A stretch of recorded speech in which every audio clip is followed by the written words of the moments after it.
Naho Perezida Ndayishimiye yagiye mu masengesho muri Amerika. Ndayishimiye perezida w'u Burundi yerekeje muri Leta z'Ubumwe za Amerika ari kumwe n'umugore we aho bagiye kwifatanya n'abanyamerika mu masengesho yo gusabira igihugu nk'uko bisanzwe buri mwaka. Ku gicamunsi cyo kuri uyu wa mbere nibwo Perezida Ndayishimiye na Angeline Ndayubaha bafashe rutemikirere bajyana Washington DC. Ibiro by'umukuru w'igihugu cy'u Burundi Ntare Rushatsi byanditse kuri X ko yitabiriye ayo masengesho azaba ku itariki ya 5 kugeza ku ya 6 z'uku kwezi ku butumire bwa Amerika. Abitabiriye ayo masengesho yo gusabira Amerika barimo abagize guverinoma ya Amerika, bagize inteko ishinga amategeko y'icyo gihugu n'abahagarariye ibihugu byabo mu bya diplomasi muri Washington. Yitabirwa kandi n'abahagarariye umuryango w'abibumbye, abayobozi b'ubucuruzi muri Amerika ndetse no hanze yayo. Hari amakuru avuga ko muri Amerika Perezida Ndayishimiye azaganira n'abategetsi bakomeye hirya no hino ku isi aho azabagezaho ko igihugu cye kigeramiwe n'ubukene. Byitezwe ko uyu mugabo ucuditse na Tshisekedi azatakambira abo bategetsi kugira ngo bafatire u Rwanda ibihano nk'uko amaze iminsi abisaba. Tariki ya 31 z'ukwezi gushize Ndayishimiye yabwiye abahagarariye ibihugu byabo mu Burundi ko niba nta gikozwe ku Rwanda akarere kose kazagira intambara. Yavuze ko abizi neza ko u Rwanda rufite imigambi yo gutera Burundi nyuma ya Kongo, ariko ko abarundi babizi kandi bazirwanaho. Yavuze ibi mu gihe Burundi bukomeje gukorana na FRDC, FDLR, Wazalendo, SADC n'indi mitwe y'inyeshyamba mu kurwanya M23. Perezida Ndayishimiye amaze igihe agaragaza ko azafasha uwari wese guhirika ubutegetsi bw'u Rwanda yita gashoza ntambara mu karere k'ibiyaga bigari. Bize muri kaminuza zigenga hano mu Rwanda hagati y'umwaka wa 2016 n'2022.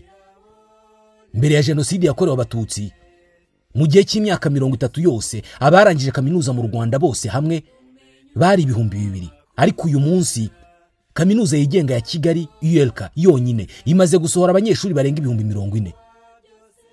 Niba abantu benshi bakomeza kugana ULK n'uburezi bufite ireme iyi kaminuza itanga. ULK campus ya Kigali ifite ubushobozi bwo gucumbikira abanyeshuri barenga 1,200 mu buryo bwiza babona ibikenewe byose. Iki ni kimwe muri byinshi byoroshye imyigire muri ULK. Iyi kaminuza itanga amasomo y'ikiciro cya kabiri cya kaminuza cyangwa se bachelors harimo biology and chemistry, education in computer science and physics, languages and humanities in education, economics and business studies, social studies n'andi masomo menshi. Niba urangije amashuri yisumbuye iyi ni kaminuza igutegereje. ULK itanga amasomo y'ikiciro cya gatatu cya kaminuza cyangwa se masters mu mashami nka business administration, MBA, master of finance, master of accounting, master of science in economics, master of governance, master of development studies, master of law in public international law, master of international economics and business law, master of science in internet system. Hanyuma ninde watanga uburezi muri iki kinyejana ngo yibagirwe gushyiramo amasomo ya tekinike, imyuga n'ubumenyi ngiro? Uwo ntabwo ari ULK. Niyo mpamvu iyi kaminuza ifite ULK Polytechnic Institute itanga amasomo